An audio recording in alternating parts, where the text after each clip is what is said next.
Yeah, exactly.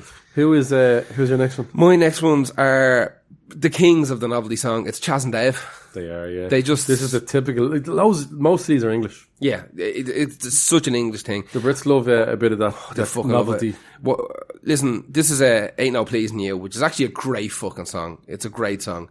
Chas and Dave just made an entire career off this type of kind of garbage music. Gotta open a can. Crack open a seltzer for yourself there, chap. This is the blood orange, right? It tastes the exact same as the other one. Jesus, it smells a bit different. It's a little bit more bitter than the other one.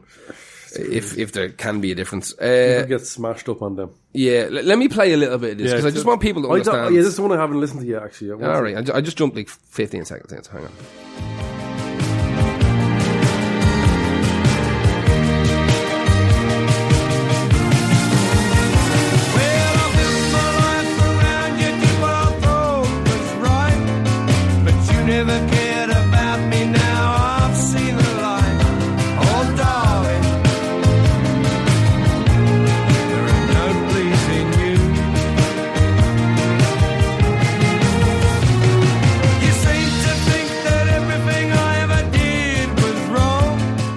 Basically about your wife hating you, right? And you hating your wife. Yeah, like it's right. That sounds like ELO. A little bit. It could be ELO. Yeah, they definitely have like their Jeff kind of Lynne fun songs. Yeah, 100%. Now every Chas, they're one of them. Are, it's harmless, isn't it? It's like Armanda's Chuckle Brothers. Yeah. Chuckle Brothers are essentially Chas and Dave. Yeah. Like, it's the same type of thing. They had the big Chas and Dave song called Rabbit. Is it Rabbit? It's fucking just same bullshit. I wrote a thing down earlier, and it's kind of, it might be the best thing I ever wrote in my entire life. Right? Because I was listening to it, I was like, how do we explain Chas and Dave? And here's what I wrote. Clear my throat here. Every song is written to be performed in a local pub with horrific men spilling beer on Union Jack rugs, while bulldogs lick their bollocks and sniff out pork scratching crumbs. That's exactly the sound of that. Isn't it? It is, yeah. 100% like. A little bit more family friendly, but yeah, a little bit less racist and aggressive in terms of imagery, but you're not wrong. But like, even I'm looking at it here, right? I got this off the Best of Chas and Dave, and it's a picture of them on the piano singing with points in their hand, a load of fat lads wearing Union Jack hats, right? And there's a bulldog underneath someone's foot as well. And I didn't even see that when I wrote this down. And then I saw that image for the cover of the album, and I went, fucking done. That's it. It's the greatest thing I'll ever write. Do you know Good night now. Do you know what they'll do after that? What? Arm wrestling with Chas and Dave. Oh, arm wrestling. Then they throw their fucking keys in the fishbowl. They all go home and fucking rail each other's wives. Arm wrestling with Chas and Dave. And then they fight about it in the pub next week with their weird blazers. Before they get in their car and drive home. Yeah. The Ford Cortina full of 18 Stellas. Oh yeah, and the fucking the flashy cunt has a Capri. Oh yeah. The one all the women are after has a Capri. I love the Capri. Capri's one of the nicest cars of all time. A black Capri or a dark blue Capri. Any sort of Capri. As long as it's not brown. Yeah. Brown. I'm so happy they don't make brown cars anymore. You don't want to be in Life After Mars. Yeah. Life After Mars? Life. Yeah. Life on Mars? Life on Mars, yeah. Jesus Christ, I'm with you. That's a good show, though. It's a great show. It was until it got shite, and then they done the spin-off. That was garbage. Listen, that's Chas and Dave, the undisputed kings of the novelty song. They made an entire career off it. And I don't think people even consider them to be novelty songs. They're just like modern folk fucking pub songs. They're delivered in a sort of way that's not too piss-takey. Some of their stuff absolutely like it's tongue-in-cheek, but it's not. It's like they'll have songs musical. They'll have songs about the English holidays to Lanzarote. Oh yeah, we're going to Blackpool. We're having a ball. They'll have songs about being presumably like, what you call it, builders. Actually, there's another novelty song I never mentioned. Auf Wiedersehen, Pet. One. And Jimmy Nail has his own Crocodile Shoes. Crocodile Shoes. That's a great song. That's a great song. Yeah, it is a super song. Who is your next one? My next one is The Cat, Tongue Tied. I refused, right? I saw this pop up on the list and I refused to listen to it because I want to experience it for the first time. Right, so this is a song by Danny Jules. Danny John Jules, I think it is. Danny James Jules, aka The Cat from Red Dwarf. And this comes... Ow! This is from 1993, but this is released 5 years after it first appeared in the episode Parallel Universe, which is a great episode of Red Dwarf. The history of Red Dwarf is real fucky. Yeah. Real fucky. What they did was, 5 years later, when Dwayne Dibley was created, they realised that they wanted to make a video for this song, and they put a lot of characters that had been in all of the a lot of the episodes up until then. Give it a bash there, actually. Smoke me a kipper, you mean? Smoke me a kipper there, you smeg head. You smeg head. Right, let's hit it from the get-go, right? Right, skip ahead about 25 seconds. Right, well, let's do that then. It won't let me, hang on. Get in there, you fucking bastard. There we go, right, here we go. When I saw you for the first time. What? My knees began to quiver. Then I got a funny feeling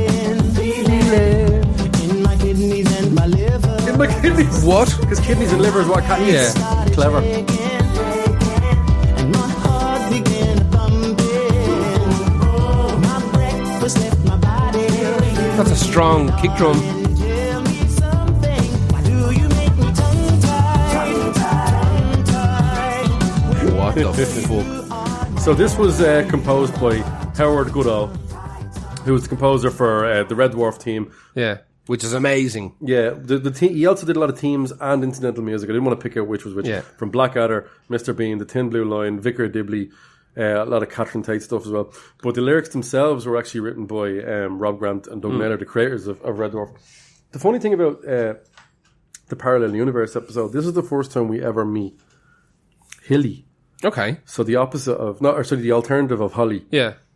And within about a year, he had left the show. Holly was great. Yeah. All right, boys. All right, lads. What did he say? There's a hole in the wall. Yeah, it's brilliant. Yeah. So he left to do his own show. Yeah. And Hattie Hayridge actually had to go for an audition. Did she? For this part, and they went, "Oh yeah, you've got." You were on the show, right? Doing the alternative version of him, so she got kept on. Yeah, and she's brilliant as well. She's super dry, absolutely. Yeah. There's a hole in the wall. You need that dryness. Yeah, it was the absolute perfect. You know, that was one of the big replacements of English TV. So you had like Only Fools and Horses when you replace a character like the uncle to the grandpa, or Uncle Albert. Uncle Albert was replaced by Grandad, who was not as good, but I equally love both of them. I have to say, I have to. And I'm the same with Holly and Hilly. To be honest with you, with Red Dwarf. Hilly was fucking so good. It's like, oh yeah, we're all about to die in 10 seconds. And it's fucking, that show was amazing. It had a massive drop off in quality towards the end. Really, really bad. The first couple of seasons are some of the strongest British television ever made. Yeah, so there's not a huge amount to be said after the cat tongue-tied. That's, Wait will you hear what I have to say about the next one. Who? Do you want to know who the next one is? Tell me. It's the Toy Dolls doing Nelly the Elephant. Oh, I can't do this song. It's fucking alright. I can't. Can you hear that squeak when I squeak in my chair? Oh yeah, both the chairs are fucky. It's alright. What can you do? It's hard to get good chairs, like, when there's only a handful of people on the patreon.com/. New chairs, please. So this is Toy Dolls. Toy Dolls were like a punk band. That had a lot of songs that people like. For some reason, Nelly the Elephant is their most famous song because it's obviously... It's bullshit, and it's so the original song was written in 1956, and it was just a kid's record for them to fucking play and sing along with. It became incredibly famous. It became one of like the world's top children's songs. It's just up there with the fucking Twinkle Twinkle Little Star. Like, I did like it as a kid, but it's so in your face and so. See, this particular version of it is designed to be played to Chaz and Dave fans at Rebellion Festival in Blackpool.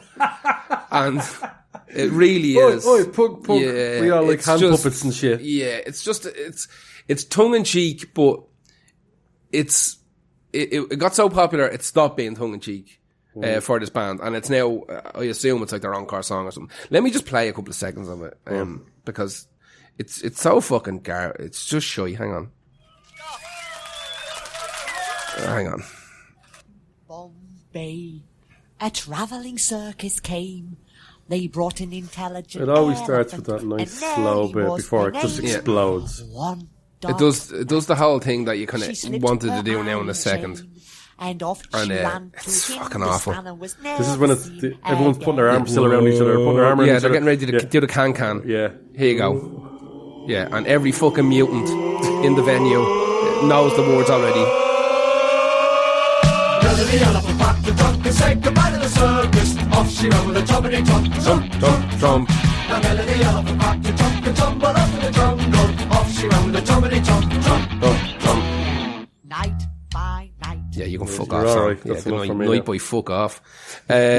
Listen, this song has been covered 1,000 times. Lulu covered it for the Nelly the Elephant cartoon in 1989, which I remember. I remember the Nelly the Elephant cartoon. I remember that, and it was literally an entire television show based off the lyrics to that terrible song. Was that not a thing before? No, it was just a kid's 7-inch. But I thought it was like a story. No, book. no, it was just a song. It was literally just a wow. song. You could have told me released that was by, a cartoon and a book before it was a song. No, it was just a song. I think it was like BBC Records or one of them that released it in the 50s. And that used to be a big business. Because obviously Mammy Daddy had their fucking records that they listened to, and the kids wanted to listen to records. So they'd release little 7-inches. And there were a lot of them were actually brightly coloured. They were red and orange and yellow, which is real weird. Pink? Yeah, all sorts. I fucking know. They had all sorts of colours. And they were She was real. a pink elephant, wasn't it? Nelly the elephant? No, she was just a normal elephant. He slipped their chains and ran away. That's all. Slipped their chains. Yeah, that's a lyric. It's they used to release in the 50s, 60s and 70s. There was a big market for kids albums and kids singles just to keep them happy. And obviously, if somebody was babysitting kids or whatever, so you want to listen to fucking Nelly the Elephant again? Yeah! And off they go, put it on, they all dance around. But the albums were thicker. This is weird. The 7-inches were designed to be real thick. Right. Because they were throwing them around. They were literally like toys. Oh, yeah, you don't want to give a kid you're not going to give a kid a proper fucking record. I'd say I was about 5 or 6, honestly, before I was taught allowed and shown how to use. I was records. never allowed near I was. player. No. I was. No, we had one in the parlour. Yeah. Do you remember parlours? Yeah, parlours, yeah. But you weren't allowed into.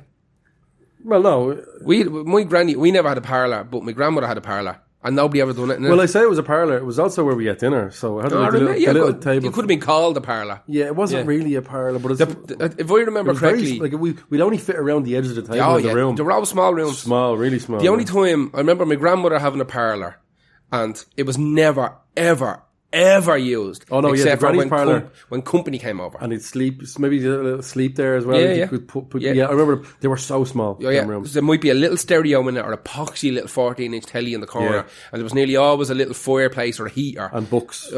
Just shite. Yeah. And if someone came over and your grandmother was making tea and she had scones or something it's also where you'd always bring the priest. Oh, yeah. If the priest was coming over room. into the parlour. Sit down. Well, Father, how many dicks did you suck this week? Wow. Straight into it. My granny was very forward with the... Did I ever tell you about my grandmother used to rent us pornos? You did. That came up in the podcast before. Good. All right.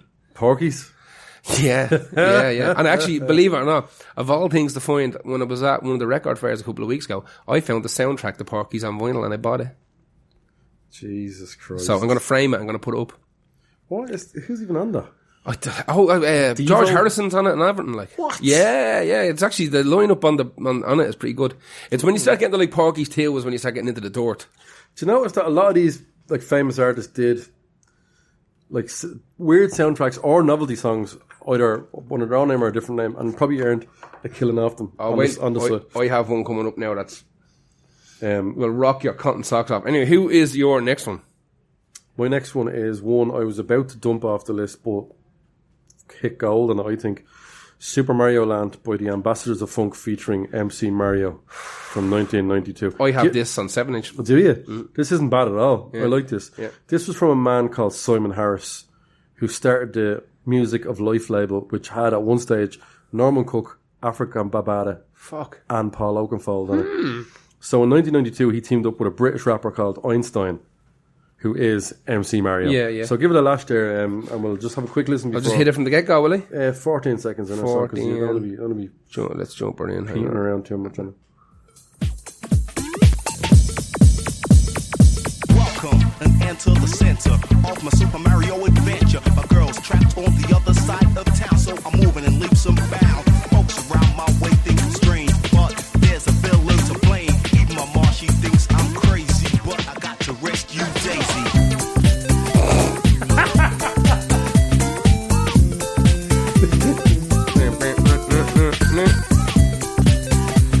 So that's Super Mario Land, yeah. Now here's an interesting fact, right? This was another unofficial. Oh, really? Absolutely unofficial, but you might have a copy of it which has the official artwork